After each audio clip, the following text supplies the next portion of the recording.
오늘 우리에게 주시는 하나님의 말씀은 사사기 6장 25절에서 32절 말씀입니다. 세번역 성경으로 같이 보겠습니다. 그날 밤에 주님께서 기드온에게 말씀하셨다. 내 아버지의 외양간에서 어린 수소 한 마리를 끌고 오고 또 7해 된 수소도 한 마리를 끌어오고 내 아버지의 바알 제단을 허물고 그 곁에 있는 아세라 상을 찍어라. 그런 다음에 이 산성 꼭대기에서 규례에 따라 주 너의 하나님께 제단을 쌓고 그 둘째 수소를 잡고 찍어낸 아세라 목상으로 불을 살라 번제를 드려라. 그리하여 기드온은 종들 가운데서 10명을 데리고 주님께서 말씀하신 대로 하였다. 그러나 그의 아버지 집안 사람들과 성읍 사람들을 두려워하여 감히 그 일을 낮에 하지 못하고 밤에야 하였다. 다음 날 아침 일찍 성읍 사람들이 일어나 보니 바알 제단이 헐려 있고 곁에 있던 아세라 상은 찍혀 있었으며 새로 만든 제단 위에는 둘째 수소가 번제로 타오르고 있는 것이 아닌가. 누가 이런 짓을 하였느냐 하고 그들은 서로 물어보았다. 그들이 캐묻고 조사하다가 요아스의 아들 기드온이 이 일을 저질렀다는 것을 알았다. 그래서 성읍 사람들은 요아스에게 말하였다. 당신의 아들을 끌어내시오. 그는 죽어야 마땅하오. 그가 바알의 제단을 헐고 그 곁에 서 있던 아세라 상을 찍어버렸소. 요아스가 자기를 둘러선 모든 사람에게 이렇게 말하였다. 당신들이 바알의 편을 들어 싸우겠다는 것이오. 당신들이 바알을 구할 수 있다는 말이오. 누구든지 그의 편을 들어 싸우는 사람은 내일 아침에 죽음을 면하지 못할 것이오. 만일 바알이 신이라면 자기의 제단을 헌 사람과 직접 싸우도록 놓아두시오. 그래서 그날 사람들은 기드온을 여룻바알이라고 불렀다. 그가 바알의 제단을 헐었으니 바알이 직접 그와 싸우게 하라는 말에서 그렇게 부른 것이다. 아멘. 오늘은 이제 기드온이 하나님의 부르심을 받고 순종의 발걸음을 떼었던 순간들을 설명하고 있습니다. 기록하고 있습니다. 하나님께서는 이제 미디안의 압제에 시달리고 있던 이스라엘 사람들이 부르짖자 그들을 구원하기 위해서 기드온을 부르셨죠. 그리고 기드온에게 제일 처음 명령한 것이 무엇이냐면 자기 집에서 사적으로 자기 아버지가 소유하고 있었던 바알과 아세라 신상을 허물고 부수고 그것을 태워서 하나님께 번제로 바치라는 것이었습니다. 우상들을 번제로 바치라는 것이 아니라 목상이었던 아세라 신상을 태워서 그걸 뗄감으로 그 위에 소를 하나님께 번제로 바치라고 말씀하셨던 것입니다. 좀 이상하지 않습니까? 저는 이걸 읽다가 이거 좀 여기선 좀 이상하구나 이런 걸 느꼈는데 그게 뭐냐면 원래 사사로 부르심을 받으면요 전쟁을 준비해야 합니다. 그 적이 누구냐면 대부분은 이스라엘을 괴롭히고 있는 그 민족들이 사사기에 나오는 사사들이 대항해야 하는 적들입니다. 그래서 그들로부터 이스라엘 백성들을 안전하게 구원해내는 것이 이제 사사들의 미션이죠. 그게 사명입니다. 그런데 기드온에게 하나님께서 처음 말씀하신 것은 미디안을 어떻게 대항할 것인가가 아니라 바알과 아세라부터 처리하라고 말씀하신 겁니다. 기드온의 적은 우상이었던 것이죠. 그래서 오늘 보면 맨 마지막에 기드온의 별명이 하나 붙는데요. 이렇게 붙습니다. 여룻바알이다. 이 말은 바알과 싸우는 자라는 뜻이기도 하면서 동시에 바알이 그와 싸울 것이다 라는 뜻도 됩니다. 참 이상하죠? 6장 7절에서는 이렇게 설명합니다. 이스라엘 자손이 미디안으로 말미암아 여호와께 부르짖었으므로. 이게 우리가 이제 어제 말씀을 나누었던 어제 묵상했던 말씀 중에 이스라엘 백성들이 하나님께 여호와께 부르짖었다라고 분명히 기록하고 있는데 이스라엘 사람들이 회개하고 하나님께 돌아온 것이 아닌가? 라는 의심을 갖게 합니다. 오늘 말씀에 있어서는요. 왜냐하면 기드온을 하나님께서 부르시고는 바알과 아세라와 싸우도록 하나님께서 말씀하셨고 바알과 아세라 신상이 무너진 것을 본 이스라엘 백성들의 반응을 보면은 큰일이 났다. 어떻게 바알 신상이 다 부서져 있고 아세라 신상은 또 태워가지고 그 위에 번제를 드릴 수가 있느냐. 그 사람을 당장 수색해서 찾아내서 당장 죽여야 한다 라고 생각할 정도로 바알과 아세라를 극진히 섬겼던 것이 이스라엘 백성들입니다. 근데 그들이 하나님께 부르짖었다라는 말이 이해가 안 되는 겁니다. 모두가 다 기드온을 죽여야 한다. 그리고 심지어 아버지는 바알과 아세라를 당연히 죽여야죠. 하나님께서 우리를 구원하실 건데 이렇게 말하는 것이 아니라 바알이 직접 처리할 거라고 이렇게 둘러대는 상황인 겁니다. 이스라엘 백성들은 회개하여 하나님께 돌아온 것이 맞을까요? 저는 이 장면을 보고 아니겠구나. 부르짖었다는 말이 꼭 회개하여 하나님만 섬기겠다고 돌아온 게 아니겠구나 라는 생각이 듭니다. 그들은 고난의 시간에 하나님을 찾았을 수 있습니다. 하지만 그들이 하나님께 돌아간 것이 아니라 하나님께 도움을 요청했던 것입니다.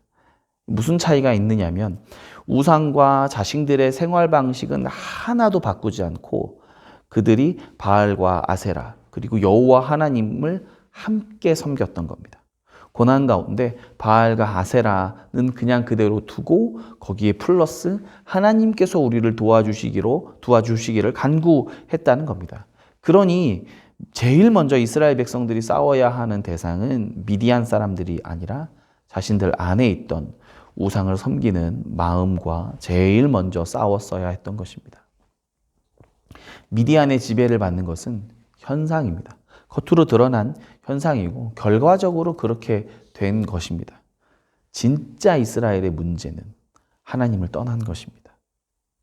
그 문제는 쏙 빼놓고 미디안으로부터 세금을 빼앗기고 괴롭힘을 당하고 있는 것만 지금 생각하고 그게 문제니까 하나님 그걸 해결해 달라고 이야기했던 것입니다.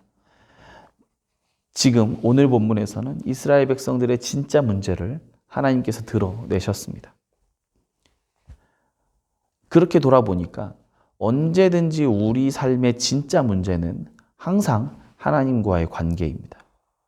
한 사람의 인생을 평가할 때 그가 잘 살았는지 못 살았는지를 평가하는 기준은 각자 사람마다 다르게 생각할 수도 있지만 요즘 사람들은 재산을 얼마나 모았는지 또는 성취한 명예가 어떤 것들이 있는지 해낸 일들이 성과가 또 어떤 것들이 있는지 이런 것들로 사람의 인생을 평가할 수 있지만 한 사람의 인생을 좌우하는 것은 성경적으로 우리가 하나님을 사랑했는가 아닌가 이 질문 하나에 달려 있습니다.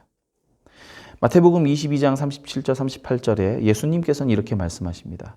예수께서 이르시되 내 마음을 다하고 목숨을 다하고 뜻을 다하여 주 너희 하나님을 사랑하라 하셨으니 이것이 크고 첫째 되는 계명이요. 예수님은 우리가 마음을 다하고 뜻을 다하고 목숨을 다하고 힘을 다해서 하나님을 사랑하는 것이 인생의 가장 크고 첫째 되는 최고의 우선순위라고 주님은 말씀하셨습니다. 여기에서 우리 인생 최대의 성취와 실패가 달려 있습니다. 미디안의 재물을 우리가 얼마나 빼앗기고 그 사람들한테 얼마나 괴롭힘을 당하고 있는 것 이것도 사실 우리의 삶에 피부로 다가오는 진짜 문제 이거 어려움이기도 하지만 정말 마음과 뜻을 다해서 우리가 하나님을 사랑했는가? 이것이 우리 인생 전반에 물어야 할 진짜 문제가 아닌가 생각이 됩니다. 그러니 우리는 이때 부활하신 주님께서 베드로에게 물었던 그 질문. 너는 나를 사랑하느냐?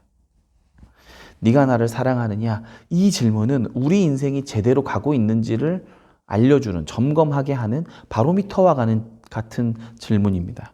전국을 찌르는 질문이죠. 지금 기드온을 통해서 하나님은 이스라엘 백성들의 전국을 찔렀습니다. 너희의 진짜 문제는 미디안이 아니라 우상 숭배다. 하나님을 온 마음으로 사랑하지 않는 것이 지금 이스라엘이 처한 가장 중요한 문제다. 이제 그들이 해야 할 일은 하나님께 엎드리고 죄를 자복하여서 하나님께 다시 마음을 돌아오고 하나님과의 관계를 회복하는 것입니다. 어쩌면 기드온이 해야 될 가장 큰 과제도 미디안으로부터 이스라엘 백성들을 구원하는 것이 아니라 우상 숭배로부터 이스라엘 백성들의 마음을 하나님께로 돌이키는 것이 아닐까요? 그래서 주님은 미디안과의 전쟁도 이스라엘의 마음을 회복시키는 도구로 활용하시지 않겠습니까? 우리의 삶으로 적용하면 미디안과 같은 현상의 문제들을 넘어서 우리 인생의 진짜 본질의 문제, 나는 하나님을 사랑하고 있는가? 나는 마음과 뜻을 다하고 힘을 다하고 목숨을 다해서 우리 하나님을 사랑하고 있고 하나님과의 나와의 관계에는 더 이상의 문제가 없는가? 아니면 이스라엘 백성들처럼 하나님과 나와의 관계 그 사이에 최우선순위인 그 사이에 다른 무언가가 끼어져 있는지, 그래서 우리가 우상들을 얼마나 사랑하고 얼마나 아꼈는지, 내가 잃어버린 우상들, 부서져 버린 우상들을 부여잡고 눈물을 흘리는, 복수를 다짐하는 이스라엘 백성과 내가 어쩌면 같은 것은 아닌가. 내가 잃어버린 것, 나에게 빼앗아 간 것에 분노를 느끼며 하나님과의 관계는 뒷전으로 생각하고 있는 것은 아닌가 돌아볼 때입니다. 내가 나를 사랑하느냐, 이 질문 가운데 오늘 하루 우리의 삶의 방향성을 점검하는 복된 하루가 되시기를 축복합니다. 기도하겠습니다. 우리를 사랑하시는 하나님, 오늘 나의 진짜 문제를 마주합니다. 내 눈앞에 닥친 급급한 문제들을 넘어 내 인생 전체를 관통하는 하나님을 사랑하는지를 점검하게 하여 주옵소서. 우리가 온 마음과 뜻과 힘을 다해 주님을 사랑하기를 소망합니다. 오늘 하루 뜨겁게 하나님을 사랑하는 하루가 되게 하여 주옵소서. 예수님의 이름으로 기도합니다. 아멘. 오늘 나눔 질문은 내 눈앞에 있는 진짜 문제는 무엇입니까? 나는 주님을 사랑하고 있습니까? 라고 한번 점검해 보는 질문을 던져보았습니다. 하나님과의 나와의 관계가 어떤가? 나는 예배드리고 말씀을 듣고 기도하는 이 시간들이 내 마음에 정말로 기쁨으로 다가오는가?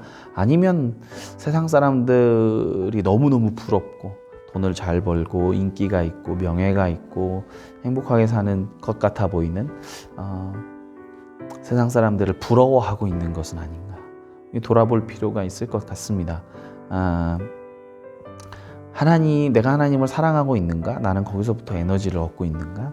하나님과 함께함이 나에게 참 기쁨인가? 돌아보게 됩니다. 저도 이제 교회 사역을 하고 교회에 많이 있기 때문에 예배를 드리는 기회들, 기도하고 말씀을 보는 기회들이 사실은 다른 분들보다 훨씬 더 많지요. 설교를 준비하고 말씀을 준비하기 위해서도 말씀을 보고 또 예배를 꼬박꼬박 참석하는 것도 제 일이기 때문에 그냥 이렇게 하는데 내가 그냥 그것들을 그냥 하는지 아니면 그 시간을 활용해서 살아계신 주님과 교제를 하고 관계를 쌓아가는 시간으로 내가 은혜를 충분히 누리고 있는지를 좀 돌아보게 되더라고요.